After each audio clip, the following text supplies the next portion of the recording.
Terima kasih ya. Ini saya harus ngomongin mengenai KB gitu ya, gak susah. Tapi intinya mungkin saya ingin menyampaikan bahwa tadi sampaikan stunting dan KB gitu ya. Ini arahnya lebih kepada kalau kita ingin mencapai pertumbuhan ekonomi 8%, mungkin Pak Menteri sudah jelasin ya. Yang penting adalah produktivitas gitu ya. Kalau sumber daya alam segala macam tanpa kita bisa menaikkan produktivitas mungkin 8% nggak tercapai. Untuk produktivitas ini, yang penting adalah sumber daya manusianya. Ya, itu arahnya kepada pastinya kesehatan dan pendidikan, gitu ya. Dan kalau kita lihat, memang capaian kita atau persoalan kita masalah ini masih masalah stunting tadi. Stunting kita masih tinggi. Kemarin yang sampai dengan akhir tahun 2024 itu sekitar 19,8%. Kalau kita bicara angka, ya itu just angka ya. Tapi kalau kita sampaikan kalau setiap tahun itu ada 5 juta bayi baru lahir. Kalau itu 19,8%, itu kan sekitar 1/5-nya. Berarti ada 1 juta orang itu stunting. Dan ini kalau bayi ini nanti kan akan jadi generasi ke depan kita atau pengganti kita ya, semua penerus, di sini. Betul. Ya, penerus kita. Kita bisa bayangin untuk seperti kalau generasi penerus kita itu banyak yang stunting, pasti ya produktivitasnya nggak tercapai. Goal kita menjadi Indonesia Emas 2045 itu juga menjadi agak susah. Jadi saya sepakat tadi bagaimana kita nanti misikan stunting ini menjadi core kita. Kalau kita bicara stunting, kita geser sampai ke hulunya ya. Jangan sampai kita sudah anak itu stunting gitu kan. Nanti mungkin dari Ibu ini ya. Ke hulunya apa ya, dari sejak awal kita harus mencegah atau membuat ibu itu tidak atau dia bisa harus punya gizi yang bagus. Anak remaja putri terutama ya punya tidak anemia, kekurangan darah. Sehingga kita harus memonitor 3 hal itu tadi. Gizi. Ya, gizi untuk ibu, angka kematian ibu dan juga angka kematian bayi dan stunting. 3 hal itu yang harus kita jaga supaya nanti menuju ke produktivitas tadi. Nanti linknya ya pasti kita bicara masalah bagaimana sih kita menjaga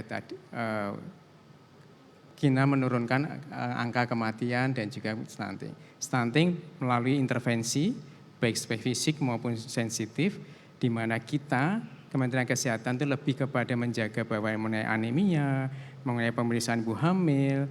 Tapi kalau yang sensitifnya itu semua kementerian lembaga. Ini juga satu kesatuan tidak hanya Kemenkes ya. Kita mengenai kesehatannya, mengenai lingkungannya, rumah yang sehat, air bersih, gitu ya. Itu semua berkaitan dengan intervensi sensitif yang menuju ke penurunan stunting. Kalau untuk yang ibu hamil, angka kematian ibu dan bayi ya lebih kepada bagaimana kita mencegah kalau ada wanita usia subur yang mengalami masalah kesehatan, ya kita jaga jangan hamil terus gitu ya, maka nanti masuk ke KB dan lainnya. Alat kontrasepsinya nanti kita bisa diskusikan. Itu sih secara besar bahwa memang 3 hal ini menjadi utama sekali. Ya. Untuk menuju ke produktivitas dan Indonesia Emas. Itu saja. Oke, baik. Terima kasih. Berikan tepuk tangan untuk Pak Kunta.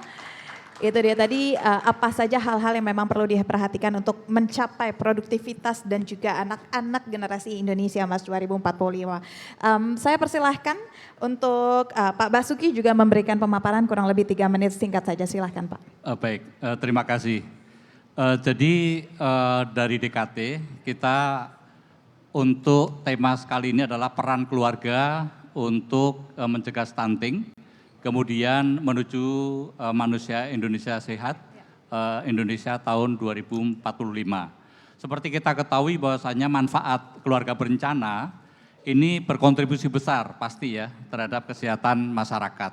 Nah di situ kesehatan masyarakat tentu saja kita bisa mengurangi angka kematian ibu, kemudian menurunkan angka kematian anak. Kemudian di situ juga langsung mencegah stunting untuk anak gitu kan. Nah secara otomatis bisa menjarangkan jarak kelahiran. Nah yang ujung-ujungnya itu adalah meningkatkan kualitas hidup ibu ya kan. Nah kemudian manfaat ekonomi apa? Nah tentu saja bisa mengurangi kemiskinan, kemudian mengurangi pengeluaran rumah tangga, meningkatkan pendapatan ibu gitu kan, dan mendorong pertumbuhan ekonomi keluarga. Nah, kalau bayi yang sehat, kemudian ditambah ibu yang sehat, itu berarti Indonesia adalah sehat gitu. Itu yang pertama. Kemudian yang kedua, kita berbicara terkait dengan masalah apa yang dibutuhkan untuk menjalankan program keluarga berencana yang sukses. Ada 4 faktor. Yang pertama adalah akses terhadap alat kontrasepsi yang berkualitas dan terjangkau, itu yang pertama. Kemudian yang kedua, jaringan distribusi yang luas di seluruh Indonesia, yang hingga ke bidan, ke rumah sakit, ke apotek, dan sebagainya. Kemudian yang berikutnya adalah tenaga kesehatan, ini yang sangat penting, yang harus terlatih, sehingga bisa memberikan konseling, terpercaya hanya dapat diberikan oleh tenaga kesehatan yang sudah terlatih. Kemudian yang terakhir adalah edukasi kepada masyarakat yang berkelanjutan. Nah, 4 hal inilah DKT bekerja di dalamnya. Kemudian DKT Indonesia ini sebagai penyedia kontrasepsi terbesar di Indonesia. Kami menjalankan program tidak profit oriented, tapi program social marketing untuk ke masyarakat. Nah, kami telah bekerja sama dengan BKKBN dan Kemenkes kurang lebih 29 tahun dan berkomitmen untuk mengurangi unmet need dan meningkatkan penggunaan KB di Indonesia. Kemudian yang terakhir, bahwasanya kami dengan adanya kampanye KB terkait dengan Ayo Pasang IUD, kami berkolaborasi dengan pemerintah Kemenduk Bangga, bahwasanya program KB public sector itu dari 40 juta ya pengguna layanan KB itu 33% itu melalui puskesmas. Ya, kemudian 67% itu dilayani oleh sektor swasta. Nah, metode kontrasepsi jangka panjang ini menjadi ranah menyediakan kontrasepsi jangka panjang seperti IUD, implan, dan vasektomi, tubektomi itu peranan pemerintah. Bagi kami, sektor swasta berkontribusi besar untuk kemandirian, jadi menyediakan alat kontrasepsi seperti pil, KB, dan sebagainya. Kemudian kami berkomitmen kampanye untuk mendukung program KB di Indonesia. Kita ada namanya Ayo Pasang IUD yang bisa menjangkau 40 juta yang sekarang ini terjadi, dan ini menjadi harapan kita untuk bisa menyadarkan masyarakat Indonesia untuk memasang IUD. Demikian. Baik, terima kasih. Berikan tepuk tangan juga untuk Pak Basuki atas paparan 3 menit awal ini. Nanti kita akan masuk ke sesi diskusi. Sekarang saya mau ke Bu Ade untuk bisa membuka juga dalam 3 menit. Silahkan Bu Ade. Oke. Ya, baik, terima kasih. Mungkin perkenalkan saya dengan Ibu Ade, saya Ketua Umum Pengurus Pusat Ikatan Bidan Indonesia. Terima kasih atas waktunya. Bicara tentang stunting, sepakat tadi apa yang disampaikan oleh Pak Sekjen juga oleh Pak Basuki, bahwa bagaimana kita menyiapkan masa sebelum hamil. Kita tahu kesehatan reproduksi perempuan di Indonesia di mana 27% remaja putri mengalami anemia. Otomatis kalau ini tidak diantisipasi maka akan terjadi ibu hamil yang mengalami anemia. Riskesdas 2018 48% wanita hamil mengalami anemia. Begitu juga permasalahan gizi lainnya, adanya KEK, kekurangan energi kronis, kemudian penyakit menular, penyakit tidak menular, bahkan juga ada masalah-masalah terjadinya unwanted child, unwanted pregnancy, dan yang tak kalah pentingnya adalah akses terhadap pelayanan kontrasepsi. Kita tahu banyaknya angka putus pakai alat kontrasepsi, ini juga merupakan salah satu faktor penting. Jadi kalau kita bicara angka stunting di Indonesia, bagaimana upaya-upaya menyiapkan dari hulu ke hilirnya. Tadi Pak Sekjen sudah menyampaikan intervensi spesifik, intervensi sensitif, itu juga merupakan salah satu hal yang paling utama. Dan bagaimana peran bidan di Indonesia, kami punya anggota IBI sebanyak kurang lebih sekitar 550.000 tersebar di seluruh Indonesia. Dan bidan Indonesia 70% ada di layanan primer. Baik itu mereka bekerja di puskesmas, bekerja di klinik, maupun juga yang bekerja di tempat praktek mandiri bidan. Jadi bagaimana upaya untuk menyiapkan ibu yang sehat, untuk melahirkan generasi emas 2045, bagaimana meningkatkan promotif dan preventifnya di layanan primer. Salah satunya adalah bukan hanya kita menyiapkan perempuan bebas dari berbagai macam penyakit menular, juga penyakit-penyakit infeksi, bahkan masalah-masalah gizi, dan yang tak kalah pentingnya yaitu bagaimana menggunakan alat kontrasepsi. Karena melalui KB pasca salin ini juga salah satu upaya untuk mensejahterakan bukan hanya ibu tapi juga anak yang akan dilahirkan. Jadi melalui KBPP ini juga merupakan bagian penting untuk mencegah terjadinya stunting di Indonesia. Mungkin demikian. Baik, terima kasih. Berikan tepuk tangan untuk Ibu Ade. Baik, kalau gitu langsung saja kita mulai diskusinya. Jadi sebenarnya garis ataupun benang merah dari diskusi kita adalah bagaimana mencegah stunting, dan salah satu tujuannya, bukan tujuan tapi programnya adalah melalui KB pasca persalinan. Saya ingin ke Pak Kunta terlebih dahulu. Bagaimana Kemenkes bisa memastikan bahwa semua ibu bisa mendapatkan layanan KB pasca bersalin di fasilitas tingkat pertama? Katakanlah seperti di puskesmas, bagaimana menjamin kemerataannya, bagaimana menjamin ketersediaannya juga. Silahkan Pak. Ya, terima kasih. Memang tadi sama Ibu Ade dan Pak Basuki juga ya, bahwa puskesmas itu memang gerbang terdepan kita dalam melayani masyarakat. Karena puskesmas itu kan bukan hanya kayak klinik ya, dia lebih kepada mengetahui masyarakat di sekitar dia itu seperti apa. Jadi dari situ dia harus tahu juga siapa sih yang di situ yang ibu hamil atau ibu yang sudah melahirkan. Sehingga dia bisa melakukan pendekatan dan juga memberikan edukasi tadi, edukasi dan konseling bahwa KB itu adalah sesuatu yang sangat penting, tidak hanya untuk dia sendiri tapi juga untuk anak nanti yang dilahirkan. Karena kalau tidak ada KB kan nanti terlalu dekat, itu kan juga berbahaya. Terlalu ibunya juga kondisinya tidak bagus, itu juga sangat berisiko. Sehingga dengan kondisi tadi kami berusahakan agar puskesmas itu benar-benar mengenal masyarakat sekitarnya termasuk ibu hamil. Kemudian kalau memang itu ada yang ibu setelah melahirkan, ya dia harus diupayakan untuk ikut KB supaya arahnya bahwa mereka mengerti risiko-risiko yang akan dihadapi kalau dia terlalu cepat itu tadi. Kemudian bagaimana pemerintah melakukan upaya-upayanya? Yang pertama adalah pasti alat-alat kontrasepsinya ya kita sediakan dong di puskesmas tadi gitu ya. Kita menjamin bahwa itu ada dan masyarakat bisa mengakses. Termasuk dengan BPJS Kesehatan. Sehingga mereka itu layanan KB itu ditanggung oleh BPJS Kesehatan supaya mereka bisa menggunakannya dengan lebih baik. Itu sih secara besar ya, jadi di mana kita ingin menyampaikan bahwa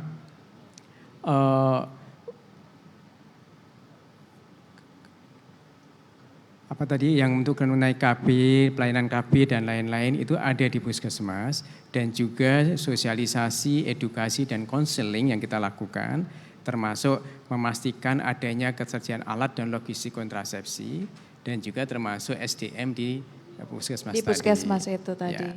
Oke, baik. Terima kasih Pak Kunta. Nah, Pak Basuki, mendengar apa yang sudah dijabarkan oleh Pak Kunta sebelumnya gitu. Kami ingin tahu apa komitmen nyata atau kontribusi nyata DKT dalam mendorong penggunaan kontrasepsi sebagai bagian dari keluarga berencana untuk bisa menurunkan resiko stunting sejauh ini. Silahkan Pak. Baik, menyambung dari Pak Sekjen tadi, bahwasanya DKT itu yakin dan percaya bahwa keluarga berencana itu sebetulnya adalah akar permasalahan untuk stunting. Maka dengan adanya KB itu pasti langsung mencegah stunting. Dan ini akan membangun generasi masa depan yang sehat dan kuat. Nah, kemudian DKT merupakan penyedia kontrasepsi terbesar yang tadi kami sampaikan dan telah bekerja selama 30 tahun lebih ya. Nah, ini kami untuk memastikan pilihan kontrasepsi yang tersedia itu mudah diakses dan terjangkau untuk seluruh masyarakat Indonesia. Kami pun DKT Indonesia secara konsisten akar dari masalah itu adalah bagaimana kita memastikan untuk tenaga kesehatan itu bisa memberikan konseling yang baik. Maka DKT juga telah melatih selama ini ya, seperti tahun lalu kita ada 44.000 bidan yang sudah kita latih dan 33.000 apoteker yang kita latih, kemudian 1.400 dokter, agar untuk memastikan konseling itu tepat guna dan baik untuk masyarakat. Kemudian yang berikutnya adalah kami juga saat ini melakukan kampanye unggulan kami adalah Ayo Pasang IUD. Kenapa? DKT berinvestasi dalam upaya edukasi yang masif kepada masyarakat. Dan alhamdulillah sudah mencapai 420 juta kali yang pemirsa lewat media sosial, TV, kemudian medsos. Nah, disinilah kita memastikan sudah menjangkau 40 juta perempuan di Indonesia untuk memakai IUD dan mereka siap untuk menggunakannya. Nah, bahkan kampanye ini Mbak, ini malah justru sudah diberi penghargaan sebagai CSR terbaik se-Asia Pasifik. Nah, ini adalah juga capaian dari kami. Kemudian pada tujuan sederhana, kami ingin memastikan bahwasanya pasangan suami istri itu bisa memilih kontrasepsi yang tentunya cerdas dan mendorong Pak Sutri itu menggunakan IUD. Karena IUD adalah salah satu metode kontrasepsi yang efisien biaya dan bermanfaat bagi wanita Indonesia. Demikian Mbak. Masih dengan Pak Basuki, kalau kita dengar dari tujuannya, sebenarnya tujuan ini kan besar dan sangat mulia, tapi tentunya DKT tidak mungkin bisa bekerja sendirian. Pasti harus adanya kolaborasi dengan pihak swasta dan juga pemerintah, baik BKKBN ataupun juga dengan Kemenkes. Dan apa kolaborasi yang dilakukan sejauh ini dalam menjamin ketersediaan kontrasepsi dan layanan berkelanjutan untuk bisa percepatan penurunan stunting ini? Baik. Jadi kolaborasi pemerintah dan swasta ini memang betul sangat penting untuk memperluas akses untuk meningkatkan kesuksesan KB. Tadi sudah kita ketahui bahwasanya data menunjukkan ada 40 juta pengguna layanan KB ya. Nah, secara otomatis yang 33% itu tadi lewat layanan kesehatan primer di puskesmas, kemudian 67% adalah dilayani oleh swasta. Nah, peran dari kolaborasi ini sangat penting karena pemerintah itu harus memastikan ketersediaan dari metode kontrasepsi jangka panjang seperti IUD ya. Kemudian sektor swasta kami siap juga untuk menyediakan kontrasepsi jangka pendek ya seperti pil KB, kemudian suntik KB dan kondom. Nah, sementara itu kita menunjukkan bahwasanya DKT juga percaya bahwa pemerintah ini dapat mengoptimalkan anggaran sebetulnya, mengoptimalkan anggaran untuk kontrasepsi yang terbatas, kan anggarannya sudah terbatas sekarang ya, fokus dengan memilih kontrasepsi yang efisien dan murah dan memang berkualitas gitu ya, dan banyak manfaat untuk perempuan. Nah, strateginya harus terintegrasi dan saling mendukung antara pemerintah dan sektor swasta ini untuk jangkauan edukasi ke masyarakat dan pelayanan sampai ke pelosok-pelosok itu bisa tercapai. Dengan demikian, Indonesia harus tetap berada di jalur yang benar untuk mengurangi stunting dengan melalui KB ini. Terima kasih. Baik, terima kasih Pak Basuki. Saya ingin kembali ke Bu Ade. Bu Ade, ini kan kalau kita berbicara bidan, bidan ini seperti delivery drivernya, sosok terdepan yang akan memberikan layanan KB ini.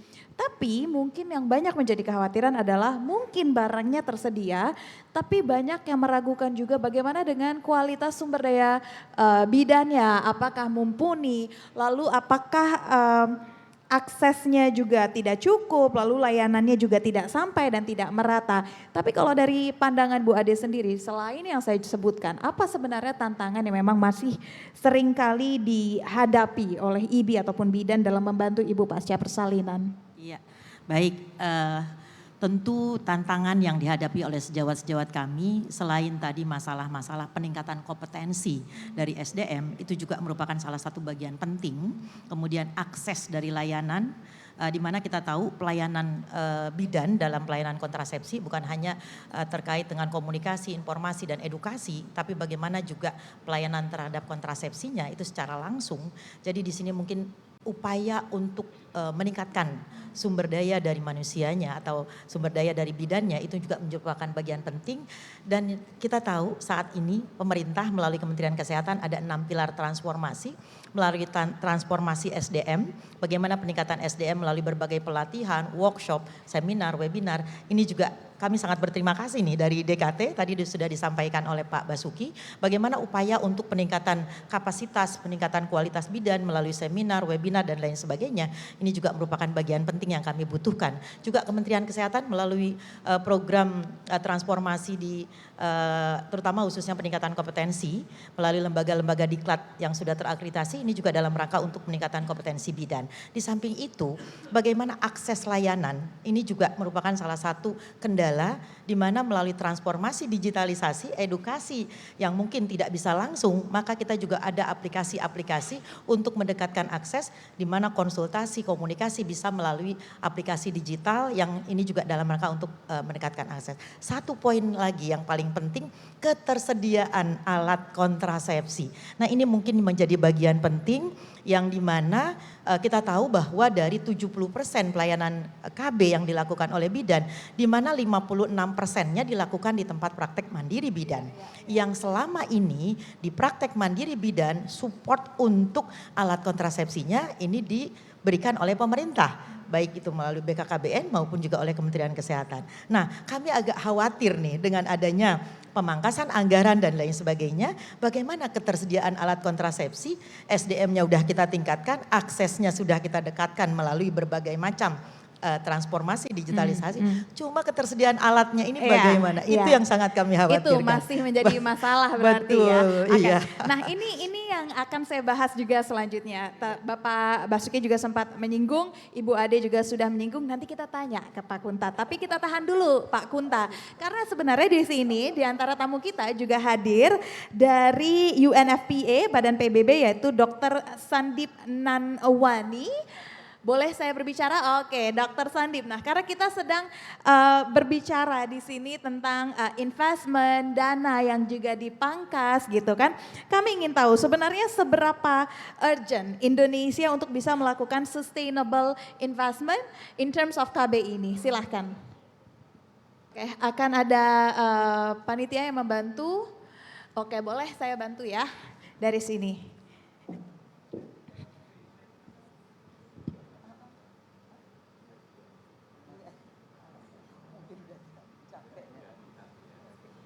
Ya, terima kasih pertanyaan yang sangat baik ya. Jadi Indonesia merupakan negara yang cukup advance dalam KB-nya. Jadi salah satu negara terbaik sebetulnya di Asia Pasifik dari kalau kita bicara terkait KB. Tapi sejak 10 tahun yang lalu, 10 tahun ini tren KB cukup stagnan. Jadi sudah cukup baik, hampir 55% ke atas perempuan usia subur di Indonesia menggunakan alat kontrasepsi. Dan KB pasca salin kita yang untuk menyelamatkan ibu tadi persentasenya tertinggi di Asia Pasifik. Jadi cakupan KB kita itu sudah sangat mature dan sudah sangat-sangat baik sebetulnya. Dari negara lain dan KB kita itu sudah setara Thailand, dan sudah setara beberapa negara-negara. Walaupun 10 tahun ini kita melihat investasi yang dulu yang benar-benar gencar, KB ini mulai sedikit-sedikit menipis gitu. Investasinya mulai berkurang pelan-pelan gitu ya. Ada asumsi yang salah sebetulnya bahwa kita lihat jumlah kelahiran kan sudah mulai berkurang ya. Dulu satu perempuan, satu keluarga mungkin 3 anak, sekarang sudah 2 atau 1.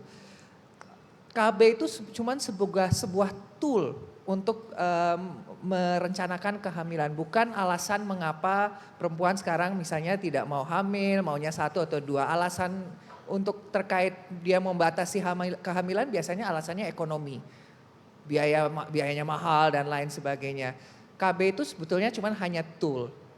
Nah, tool KB ini sebetulnya adalah tool yang menurut The Economist, selain liberalisasi dagang, tool KB adalah salah satu investasi terbaik untuk ekonomi. Mengapa? Karena kalau kita memberikan perempuan di dalam keluarga daya untuk merencanakan keluarganya sendiri, perempuannya dapat bekerja lebih baik gitu. Jadi angka partisipasi perempuan dalam tenaga kerja bisa meningkat. Yang kedua, anaknya bisa lebih direncanakan, bisa baik, dan kualitas anaknya sampai sekolahnya dan lain sebagainya bisa dipikirkan, dan banyak-banyak lagi. Nah, kalau kita stop investasi di KB, dampaknya sebaliknya, dampak ekonominya sebaliknya. Kalau lahiran itu naik atau lahiran itu tidak terencana naik gitu ya, dampak cost dari sebuah kelahiran yang tidak tercegah itu adalah biaya dari 0 tahun sampai 20 tahun gitu ya. Dari edukasinya, dari biaya persalinannya dan lain sebagainya. Jadi sebetulnya KB itu sangat cost efektif. Nah, investasi yang kita lihat tadi, sektor swasta memang paling berperan di Indonesia karena pasar Indonesia entah KB udah sangat mature. Tapi kalau kita lihat dari segi angka investasi, sektor publik angkanya jauh lebih besar dari segi jumlah rupiah daripada sektor swasta. Mengapa? Karena sektor publik itu biasanya yang menyediakan alat kontrasepsi yang jangka panjang, MKJP gitu ya, misalnya implan, IUD, dan itu biasanya cost kalau di pasar itu cukup mahal untuk masyarakat. Jadi masyarakat kalau cuman pil biasanya beli sendiri, tapi kalau sudah pengen jangka panjang itu sangat tergantung kepada layanan publik. Nah, kalau itu turun, ada kecenderungan bahwa perempuan akan kehilangan kesempatan KB tadi yang cost-nya tadi ya, dari 0 sampai 18 tahun yang harus ditanggung pemerintah gitu ya, dari sekolahnya dan lain sebagainya. Jadi kalau dari kami UNFPA, kami mendorong, kami melihat tren kurangnya investasi ya di KB, dan tren MKJP tadi yang jangka panjang yang berkurang semakin memburuk. Kami melihat selama bertahun-tahun ini, bukan berarti bahwa negara ini tidak ada prioritas lain banyak sekali isu lain. KB sudah cukup baik, tapi jangan sampai KB-nya juga jadi memburuk, kendor gitu. Jadi kalau dari kami mendorong bahwa investasi itu harus sustainable. Salah satu luar biasa dari Indonesia adalah menurut undang-undang yang boleh membeli alat kontrasepsi hanya Kemenduk Bangga dan BKKBN. Jadi bahkan di BPJS pun hanya jasa layanannya, bukan alat kontrasepsinya. Jadi memang pemerintah sudah berkomit ya melalui undang-undang untuk menjamin ketersediaan KB. Tinggal nanti dilihat aja ya investasinya terus didukung, dan butuh suara dari semua pihak untuk memastikan investasi ini jalan gitu. Terima kasih, boleh berikan tepuk tangan untuk tanggapannya. Jadi sebenarnya kalau dari UNFPA sendiri melihat sustainable investment ini diperlukan Pak, karena 10 tahun terakhir kurang lebihnya ya, investmentnya mulai melandai bahkan stagnan begitu ya, stagnan bahkan melandai, dan untuk kontrasepsi jangka panjangnya juga sudah mulai melandai. Walaupun tingkat edukasi, tingkat penggunaan ini sudah cukup mature, sudah meningkat, sudah banyak yang sadar artinya tentang pentingnya kontrasepsi ini. Nah, akhirnya jadinya saya punya 2 pertanyaan. Tadinya saya cuma punya 1 loh Pak ya, maaf nih Pak ya.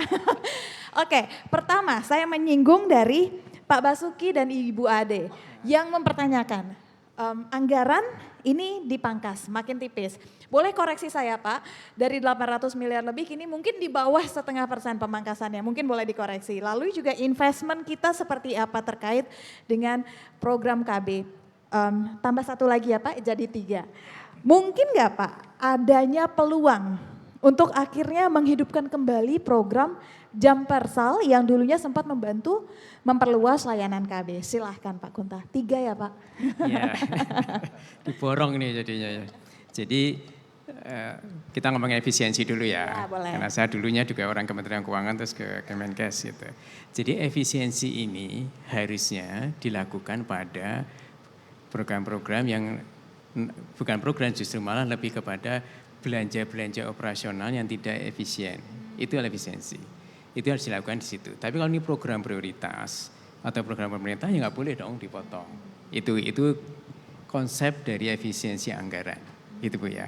Jadi meskipun sekarang kita melakukan efisiensi, program-program Kementerian Kesehatan itu tetap jalan terus. Yang tadi Bu Ade ngomong ada 6 pilar reformasi, ada cek kesehatan gratis yang untuk pilar pertama. Itu kan untuk melihat bagaimana kita itu hidup sehat. Kita tahu saya sakit apa. Itu penting banget tuh. Itu masuk investasi juga. Jadi ibu hamil pun juga kita cek di sana kan. Kita pastikan mereka ikut 6 ANC. Kunjungan ke puskesmas. Kalau dia remaja tadi dia ini ke anemia tadi. Sehingga termasuk latihan-pelatihan, bukan pelatihan,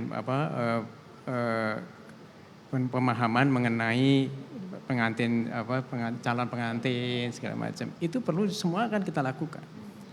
Dan program-program lainnya banyak ya, termasuk kita ada TB, ada HIV dan lain-lain. Termasuk yang ini tadi. Sehingga menurut kami untuk penyediaan saya sepakat ini harus tetap berkesinambungan. Tapi konsepnya memang kita pendekatannya harus holistik yang berdasarkan siklus hidup. Tidak hanya pada saat kita butuh kontrasepsi terus harus ada, tapi lebih kepada bagaimana kita layanan kesehatan reproduksi tadi gitu. Ya, jadi tidak hanya alat kesehatan alkonnya, alat kontrasepsinya, tapi lebih pada kita memberikan pemahaman termasuk kesehatan reproduksi seperti apa secara berkesinambungan. Sehingga ibu itu juga tahu betul kapan dia harus hamil lagi, kapan tidak. Jangkanya 2 tahun kalau nggak salah Bu ya.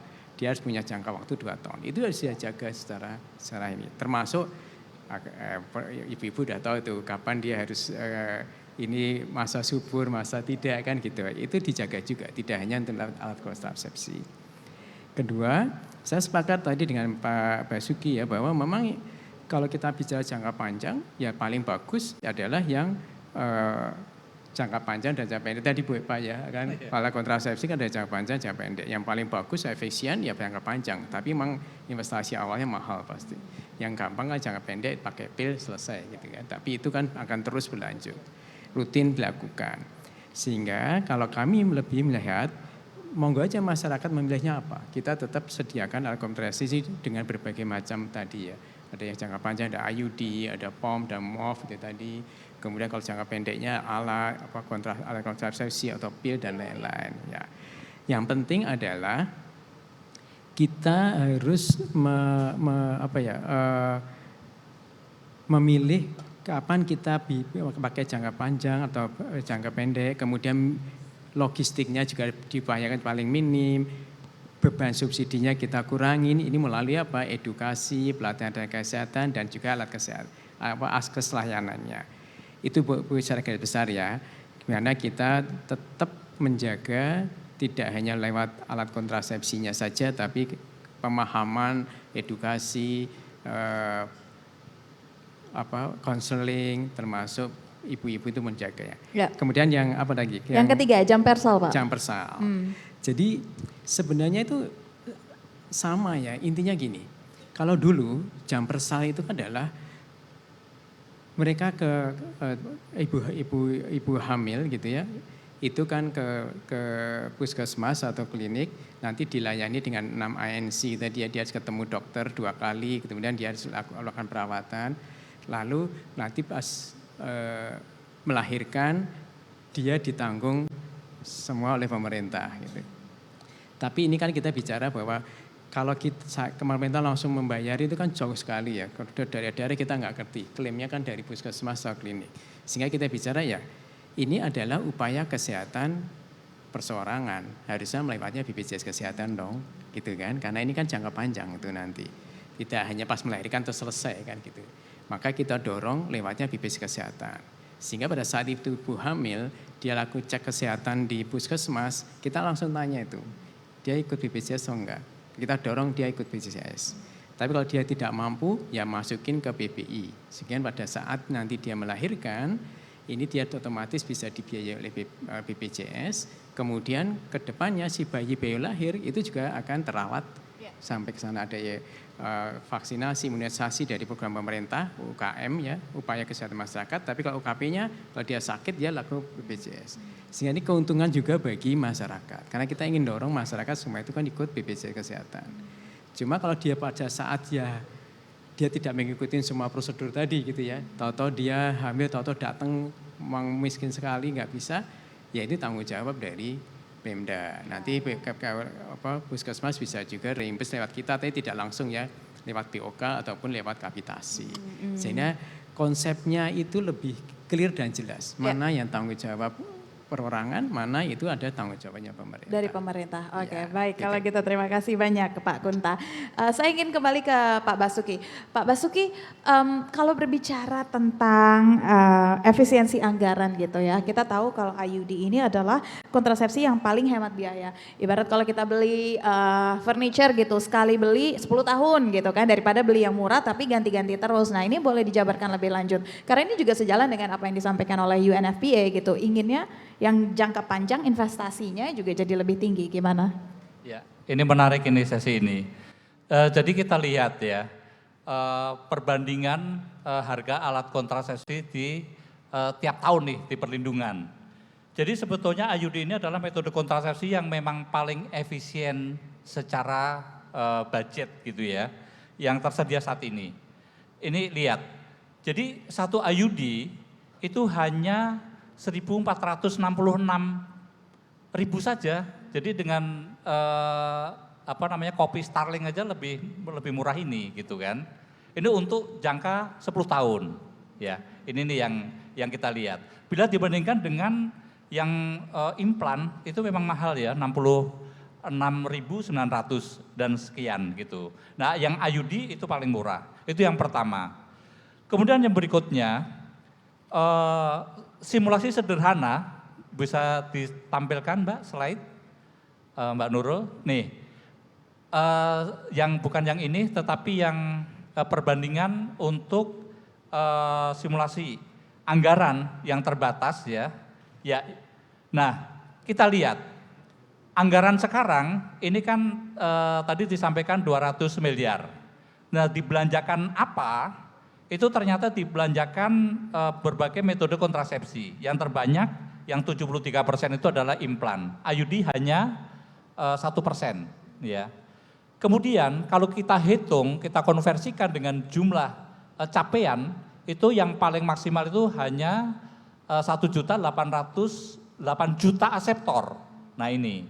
Nah, DKT menyarankan seandainya kita mengambil sedikit saja porsi dari implan dengan budget yang sama 200 miliar ya, menjadi IUD menjadi 25 ya, menjadi 25% saja.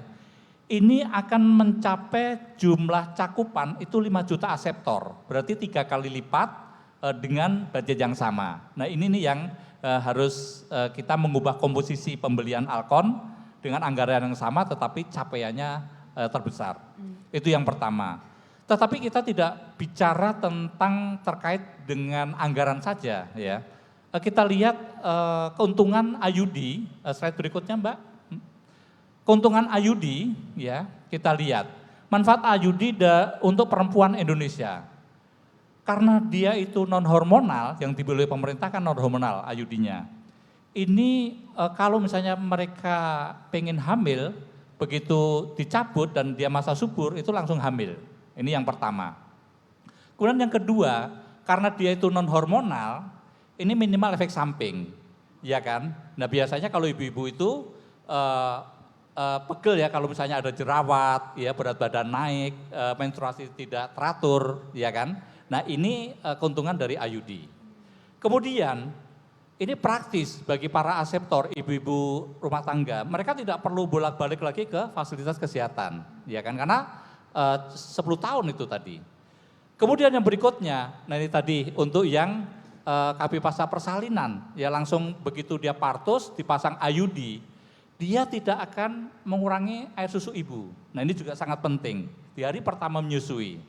Kemudian yang berikutnya juga, nah ini bagaimana perempuan-perempuan yang punya hipertensi, yang punya diabetes, ya ini aman digunakan untuk perempuan dengan kondisi medis khusus. Nah, kemudian yang berikutnya adalah ini sangat cocok untuk bisa mengatur, menjarangkan kehamilan, kemudian kalau sudah cukup ya sudah, artinya 3 anak sudah cukup, nah ini sudah lengkap. Nah, itu. Nah, lalu dari sisi industri ini sekarang. Nah, tadi disampaikan oleh Pak Menteri bagaimana investasi di Indonesia ya, dan peran swasta. Bahwasanya dari sisi industri ini sebetulnya merupakan peluang nasional. Kita ketahui bahwasanya IUD ini masih impor, Mbak, iya kan? Nah, kami siap berinvestasi, DKT siap berinvestasi, tetapi kita akan sebagai produsen lokal yang bisa pasarnya itu bukan hanya Indonesia, tapi kita bisa melebar ke ASEAN maupun ke Timur Tengah. Nah, dengan catatan DKT bisa berinvestasi ini harus ada dukungan dari pemerintah. Yang pertama tentu saja tentang regulasi. Yang kedua adalah kepastian ketersediaan untuk anggarannya. Nah, insya Allah berinvestasi di IUD bukan hanya untuk keputusan kesehatan yang cerdas, tetapi juga langkah ekonomi yang sangat kuat. Demikian, terima kasih. Yang sangat kuat. Terima kasih Pak Basuki. Saya ingin kembali lagi ke UNFPA. Mas, tadi keunggulan dari IUD ini kan ada akseptornya yang lebih tinggi, lalu juga benefit yang diterima perempuan juga lebih tinggi. Kalau dari UNFPA sendiri kenapa kita harus perlu untuk lebih fokus terhadap metode kontrasepsi jangka panjang? Salah satunya IUD, singkat Mas silahkan. Ada mikrofonnya? Boleh? Oke, siap.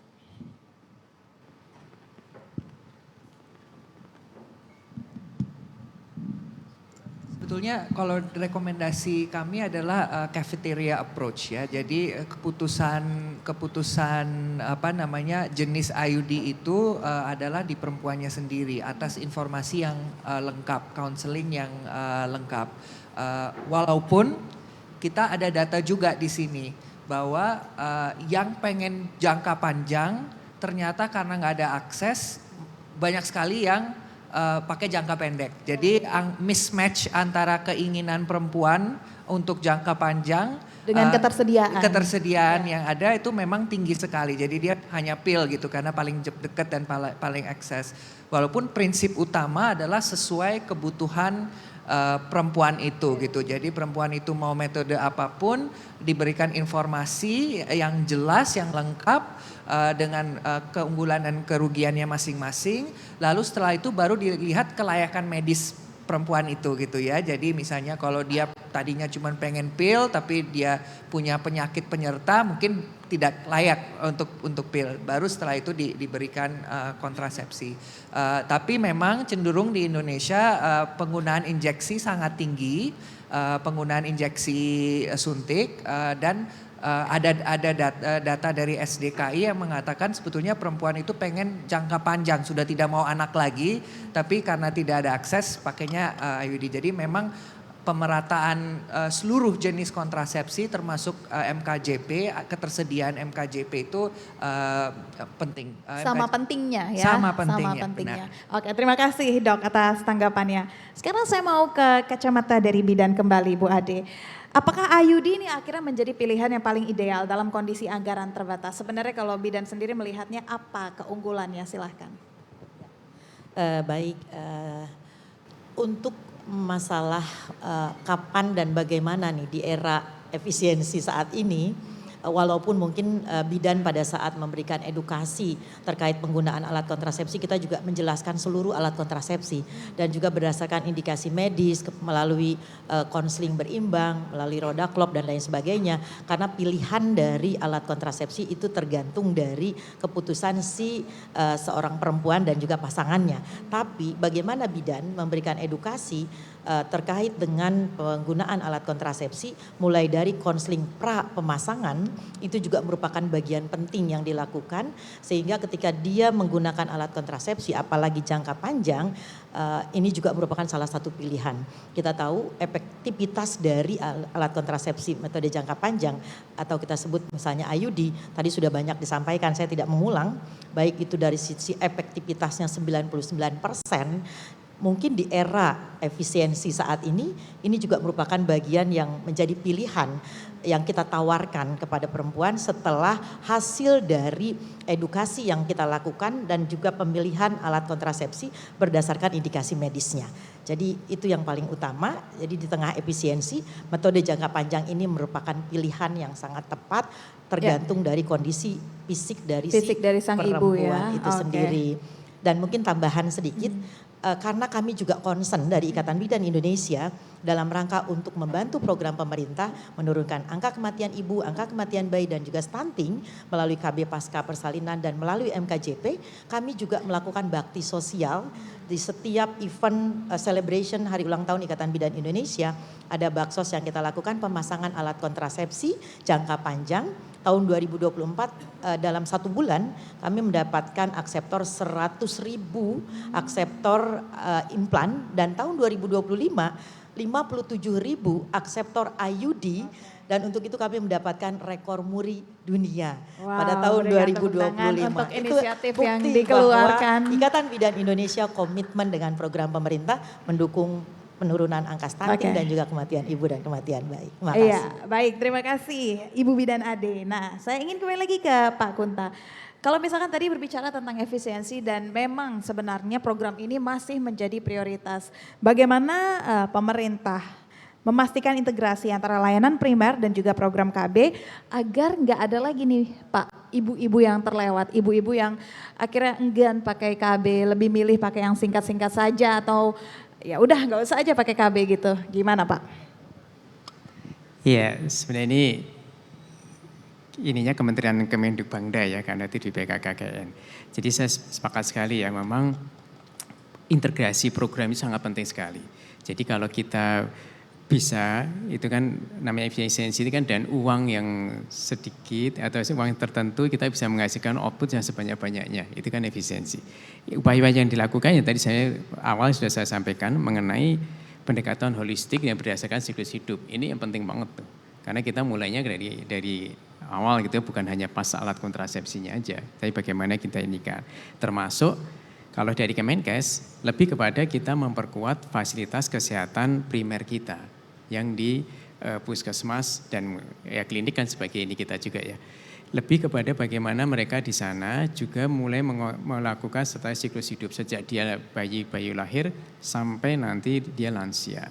Itu diintegrasikan di sana dan mereka betul-betul mengerti masyarakat di sekitarnya. Itu kan integrasi yang akan kita lakukan. Dan yang kedua, ya penguatan dari tadi disampaikan mengenai kapasitas sumber daya manusianya sendiri. Jadi kita juga kita sudah melakukan di puskesmas tadi. Pak Kunta mohon izin, kita akan menyambut kedatangan dari Wakil Menteri Kesehatan Republik Indonesia. Mohon izin Pak, berikan tepuk tangan untuk Prof. Dante, terima kasih atas kesediaannya. Nanti kita akan bertemu juga dengan Prof. Dante. Untuk itu kami izin lanjutkan kembali. Mohon maaf Pak Kunta ya, kami persilahkan. Terima kasih Pak Dante. Jadi itu ya secara garis besar, sumber daya manusianya juga kita perkuat. Termasuk puskesmas, nanti kan ada 9 jenis tenaga kesehatan yang di sana. Termasuk memperkuat bagaimana bidan dan perawat itu juga bisa meningkatkan kompetensinya dan kualitasnya. Ini yang kita lakukan. Beberapa hal tadi sih sebenarnya intinya kolaborasi yang akan kita lakukan, termasuk sebenarnya ini kan kementeriannya juga tidak hanya Kementerian Kesehatan, ya saya sampaikan. Ada Kementerian Kependudukan dan Pengembangan Keluarga, itu ada di sana. Ini kita saling mengisi, di mana Kementerian Bangda dan di mana di Kementerian Kesehatan. Kami lebih pada di Puskesmas, Kementerian Bangda lebih pada program-program untuk KB-nya. Karena memang dulu BKKBN kan di situ, KB untuk ke sana. Inilah yang menurut kami termasuk ya kita harus koordinasi, kolaborasi kan intinya clear ya. Sinergi antara kita dengan lembaga, dengan BPJS Kesehatan dan juga dengan masyarakat dan swasta. Kondisi inilah yang menurut kami perlu kita perkuat, kita tingkatkan agar tadi integrasi atau pendekatan antara kolaborasi antara yang primer dan KB itu bisa terjadi bersama. Gitu, Oke, baik. Mungkin satu untuk menutup diskusi kita juga ya, saya ingin mendengarkan cerita sukses. Karena dari tadi kan kita sudah membicarakan juga tentang konsep, pembiayaan, investasi, aksesibilitas. Kami ingin tahu apakah ada cerita sukses dengan tingginya penggunaan alat kontrasepsi ataupun khususnya untuk IUD dengan tingkat resiko stunting yang menurun di sebuah daerah. Saya dengar sebenarnya ada cerita sukses ya untuk daerah yang seperti ini, Bu Bidan, silahkan. Ya, saya mungkin sedikit menyampaikan salah satu daerah di Jawa Barat, yaitu di Kabupaten Garut, di mana pada saat itu angka kelahirannya cukup tinggi. Kemudian bagaimana upaya dari pemerintah kabupaten kota di sana membuat sebuah program melalui pemasangan alat kontrasepsi jangka panjang. Ini juga merupakan salah satu upaya untuk menekan kejadian angka stunting di Indonesia. Jadi mudah-mudahan ini juga merupakan salah satu program yang bisa menjadi program yang direplikasi oleh daerah-daerah lain, karena kita tahu bagaimana upaya untuk menyelesaikan masalah-masalah stunting di Indonesia bukan hanya penguatan di layanan primer melalui screening dan deteksi pada remaja, calon pengantin, kemudian tadi bagaimana juga kita melakukan antenatal terpadu, terfokus dan lain sebagainya, tapi dengan mengkampanyekan program pelayanan kontrasepsi KB pasca persalinan, itu juga salah satu upaya untuk menekan unwanted child, unwanted pregnancy, sehingga dengan demikian perencanaan kehamilan itu juga dapat dilakukan untuk mencegah stunting. Itu mungkin yang bisa dijadikan sebuah menjadi replikasi lah bagi daerah kabupaten kota lain. Demikian. Oke.